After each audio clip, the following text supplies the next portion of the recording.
Hello friends, welcome to our channel. तो friends, आज की इस वीडियो में हम बात करेंगे हमारी एनटीए यूजीसी नेट पेपर 1 जून 2022 से रिलेटेड जो मॉक टेस्ट सीरीज़ है उसके मॉक टेस्ट 52 के बारे में, जहां पर फ्रेंड्स आज की इस वीडियो में हम कवर करने वाले हैं 5 MCQs।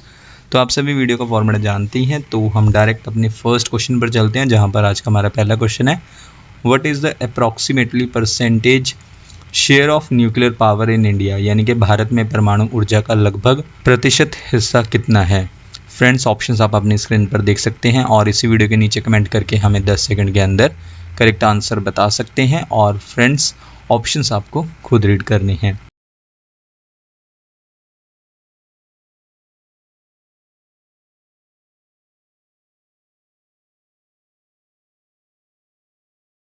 फ्रेंड्स, इस क्वेश्चन के लिए करेक्ट आंसर है ऑप्शन बी, अप्रॉक्सीमेटली जो है लगभग जो है 3% है। परसेंटेज शेयर किसका, न्यूक्लियर पावर का इंडिया में। ये क्वेश्चन आपका जो पेपर 1 के लिए यूनिट 9 है, पीपल डेवलपमेंट एंड इन्वायरमेंट, उसका जो सब टॉपिक है न्यूक्लियर एनर्जी से आपका ये क्वेश्चन बनता है। तो फ्रेंड्स, इस क्वेश्चन को हम थोड़ा और डिस्कस कर लेते हैं। सबसे पहले न्यूक्लियर पावर जो है 5th लार्जेस्ट सोर्स है किसका, इलेक्ट्रिसिटी का, कहाँ पर, इंडिया में। और किसके बाद, कोयला, गैस, हाइड्रो इलेक्ट्रिसिटी और विंड पावर के बाद जो है nuclear power 5th largest source है इलेक्ट्रिसिटी का इंडिया में। इसके बाद फ्रेंड्स, न्यूक्लियर पावर में यूज़ किया जाता है न्यूक्लियर रिएक्शंस का प्रोड्यूस करने के लिए इलेक्ट्रिसिटी को। नेक्स्ट पॉइंट है, एज ऑफ नवंबर 2020 यानी कि नवंबर 2020 तक इंडिया में जो है 22 न्यूक्लियर रिएक्टर्स हैं जो कि चालू हैं, ऑपरेशन में हैं। और कहाँ पर, 7 न्यूक्लियर पावर प्लांट्स में ये 22 न्यूक्लियर रिएक्टर्स हैं, जिनकी टोटल इंस्टॉल्ड कैपेसिटी कितनी है, 6790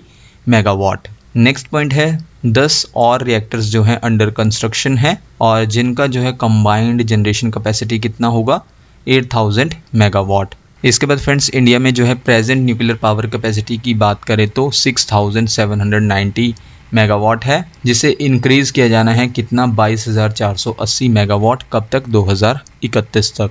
नेक्स्ट पॉइंट है, शेयर ऑफ न्यूक्लियर पावर की अगर हम बात करें तो टोटल इलेक्ट्रिसिटी जनरेशन में कंट्री में कितना है, लगभग जो है 3.1% है। कौन से साल की हम बात कर रहे हैं, 2020-21 की। इसके बाद न्यूक्लियर एनर्जी प्रोग्राम इंडिया में लॉन्च किया गया था around the time of independence, यानी कि आज़ादी के समय के दौरान जो है न्यूक्लियर एनर्जी प्रोग्राम इंडिया में लॉन्च किया गया था अंडर द लीडरशिप, यानी कि किसकी लीडरशिप के अंडर, होमी जे भाभा की लीडरशिप के अंडर।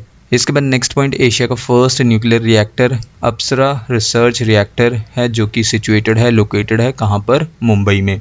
नेक्स्ट पॉइंट में, father of the atomic bomb जिन्हें कहा जाता है रॉबर्ट ओपेनहेमर, इन्हें कहा जाता है father of the atomic bomb, यानी कि एटॉमिक बॉम्ब के जनक के रूप में जाना जाता है रॉबर्ट ओपेनहेमर को। नेक्स्ट पॉइंट में फ्रेंड्स, हम कुछ important one liner question answers को डिस्कस कर लेते हैं इसी टॉपिक से रिलेटेड, जहाँ पर सबसे पहले हमारा जो वन लाइनर क्वेश्चन है कुछ इस प्रकार से है, which nuclear power plant in India has the highest capacity, यानी कि कौन सा न्यूक्लियर पावर प्लांट है इंडिया में जिसकी कैपेसिटी, क्षमता सबसे ज़्यादा है। वो है इनमें से कुंडनकुल्लम न्यूक्लियर पावर प्लांट जो कि तमिलनाडु में है। ये highest capacity nuclear power plant है इंडिया में, जिसकी इंस्टॉल्ड कैपेसिटी कितनी है, 2000 मेगावाट।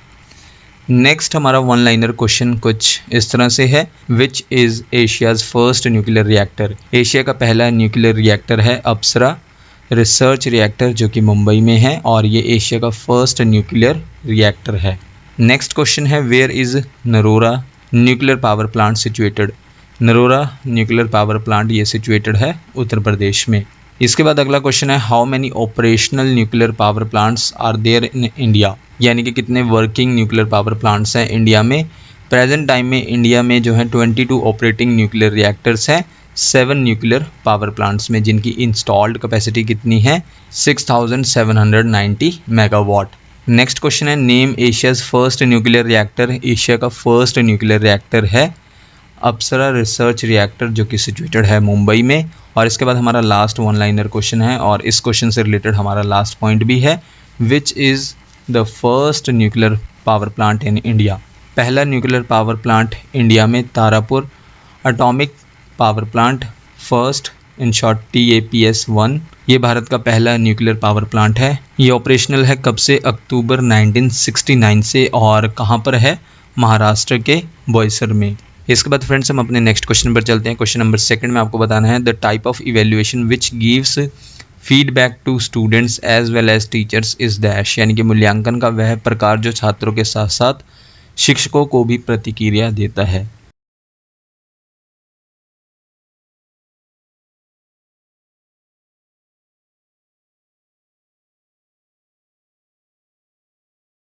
इनमें से फ्रेंड्स वो है ऑप्शन बी फॉर्मेटिव इवैल्यूएशन, यानी कि रचनात्मक मूल्यांकन। ये मूल्यांकन जो है छात्रों के साथ साथ जो है टीचर्स को भी फीडबैक देता है।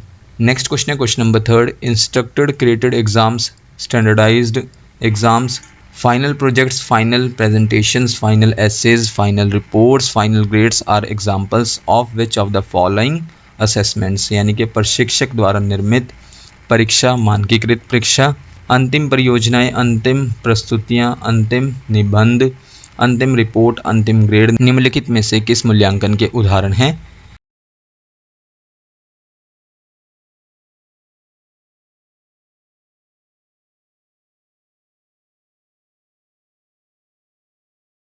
ये सभी एग्जाम्पल्स हैं किसके, इनमें से ऑप्शन ए सुमेटिव इवैल्यूएशन के, यानी कि योगात्मक मूल्यांकन के। नेक्स्ट क्वेश्चन है क्वेश्चन नंबर 4 में फ्रेंड्स आपको बताना है in class discussions, weekly quiz, 1 minute reflection, writing assignment, homework assignments are examples of which of the following assessments, यानी कि कक्षा में चर्चा, साप्ताहिक प्रश्नोत्तरी, 1 मिनट का प्रतिबिंब लेखन कार्य, गृह कार्य निम्नलिखित में से किस मूल्यांकन के उदाहरण हैं।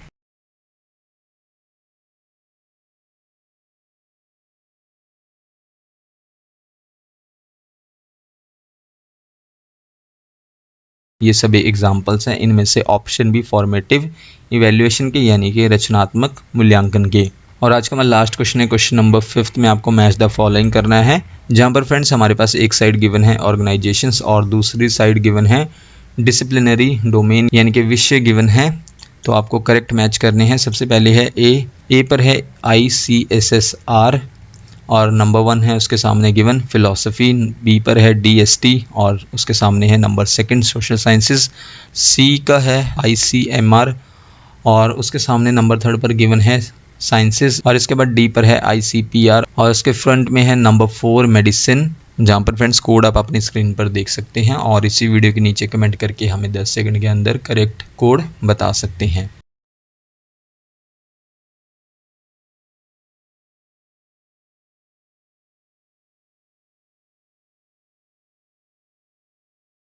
इनमें से फ्रेंड्स करेक्ट कोड है कोड डी के अकॉर्डिंग सबसे पहले हमारे पास है ए का सेकंड, यानी कि ए पर है ICSSR और उसका सेकंड है सोशल साइंसेस। इसके बाद बी पर है DST, बी का करेक्ट मैच है नंबर 3 साइंसेस। सी का है नंबर 4 यानी कि सी पर है ICMR और इसका करेक्ट पेयर है मेडिसिन जो कि नंबर 4 पर है और डी का है यानी कि ICPR का है नंबर 1 फिलॉसफी। तो ये करेक्ट डिसिप्लिनरी डोमेन है ऑर्गेनाइजेशन से जो जुड़े हुए हैं। इस क्वेश्चन को फ्रेंड्स हम थोड़ा डिस्कस कर लेते हैं। सबसे पहले हमारे पास है ICSSR यानी कि Indian council of social science research. इसे इस्टेब्लिश किया गया था सबसे पहले 1969 में किसके द्वारा, गवर्नमेंट ऑफ इंडिया द्वारा, प्रमोट करने के लिए रिसर्च को, अनुसंधान को, किसमें, सोशल साइंसेज में, कंट्री में। तो इसलिए ये मैच द फॉलोइंग करेक्ट है कि जो ICSSR है वो किसके लिए है, प्रमोट करने के लिए है रिसर्च को, अनुसंधान को, किसमें, सोशल साइंसेज में। नेक्स्ट हमारे पास था नंबर 2 पर DST यानी कि department of science and technology. ये क्या है, डिपार्टमेंट है with in the ministry of science and technology in India, यानी कि किस मिनिस्ट्री के under, ministry of science and technology in India. और इसे इस्टेब्लिश किया गया था कब, मई 1971 में, प्रमोट करने के लिए नए एरियाज़ को। और वो नए एरियाज़ किससे जुड़े थे, साइंस एंड टेक्नोलॉजी से। और साथ ही साथ निभाना था रोल किसका, नोडल डिपार्टमेंट का, यानी कि आधार विभाग के रूप में, किसके लिए, ऑर्गेनाइज करने के लिए, कोऑर्डिनेटिंग के लिए और प्रमोट करने के लिए साइंटिफिक और टेक्नोलॉजिकल एक्टिविटीज़ कंट्री में। इसके बाद नेक्स्ट पॉइंट में DST जो है फंड्स देता है, कई जो अप्रूव्ड साइंटिफिक प्रोजेक्ट्स हैं इंडिया में उन्हें जो है फंड प्रोवाइड करता है। कौन, DST यानी कि department of science and technology. इसके बाद ये सपोर्ट करता है कई रिसर्चर्स को इंडिया में कि वो अटेंड करे कॉन्फ्रेंसेस को, कहाँ पर, अब्रॉड में, और जा सकते हैं एक्सपेरिमेंटल वर्क्स के लिए। और इसके बाद DST का हेडक्वार्टर्स कहाँ पर है, न्यू दिल्ली में है। नेक्स्ट पॉइंट में फ्रेंड्स नंबर 3 पर हमने बात की थी ICMR के बारे में। सबसे पहले इसका फुल फॉर्म क्या है, Indian council of medical research. ये क्या है, एक एपेक्स बॉडी है इंडिया में, यानी कि एक सर्वोच्च निकाय है भारत में, फॉर्मुलेशन के लिए, गठन करने के लिए, कोऑर्डिनेशन के लिए और प्रमोशन के लिए, किसके, बायोमेडिकल रिसर्च के। और ये वन ऑफ द ओल्डेस्ट और लार्जेस्ट मेडिकल रिसर्च बॉडीज़ में से है वर्ल्ड के, Indian council of medical research, in short ICMR। इसके बाद नेक्स्ट पॉइंट में 1911 में गवर्नमेंट ऑफ इंडिया ने सेटअप किया था Indian research fund association, in short IRFA को, जिसके स्पेसिफिक ऑब्जेक्टिव थे, विशेष उद्देश्य थे, स्पॉन्सर करना था और कोऑर्डिनेट करना था मेडिकल रिसर्च को कंट्री में। नेक्स्ट पॉइंट में आफ्टर इंडिपेंडेंस यानी कि आज़ादी के बाद कई इंपॉर्टेंट चेंजेस हुए इस ऑर्गेनाइजेशन में और एक्टिविटीज़ में। किसकी एक्टिविटीज़ में, Indian research fund association, in short IRFA की एक्टिविटीज़ में। देन इसके बाद रीडेजिग्नेट किया गया IRFA को, किसमें, ICMR में, यानी कि Indian council of medical research में। कब, 1949 में। इसके बाद नेक्स्ट पॉइंट में ICMR को फंडेड किया जाता है गवर्नमेंट ऑफ इंडिया द्वारा, किसके through, department of health research, ministry of health and family welfare के थ्रू। और अगर हम इसके फॉर्मेशन के बारे में बात करें, इसके गठन के बारे में बात करें, 1911 में सबसे पहले IRFA का गठन किया गया। देन इसके बाद इसको रीनेम किया गया, जहाँ पर इसका नाम बदल दिया गया 1949 में, और क्या नाम रखा गया, ICMR, यानी कि Indian council of medical research. और ICMR का हेडक्वार्टर्स कहाँ पर है, न्यू दिल्ली में है। और 4th पर हमारे पास था Indian council of philosophical research, in short ICPR। ये जो है किस विषय पर फोकस करता है, Indian council of philosophical research, in short ICPR। वो विषय है, वो डिसिप्लिनरी है, फिलोसफी।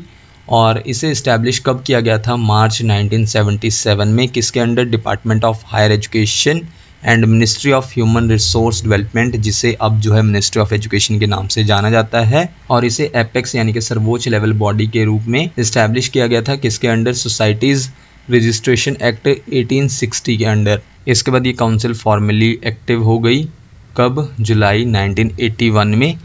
किसके अपॉइंटमेंट के साथ, प्रोफेसर DP चट्टोपाध्याय की अपॉइंटमेंट के साथ, जो कि फर्स्ट चेयरपर्सन थे, किसके, Indian council of philosophical research, in short ICPR के।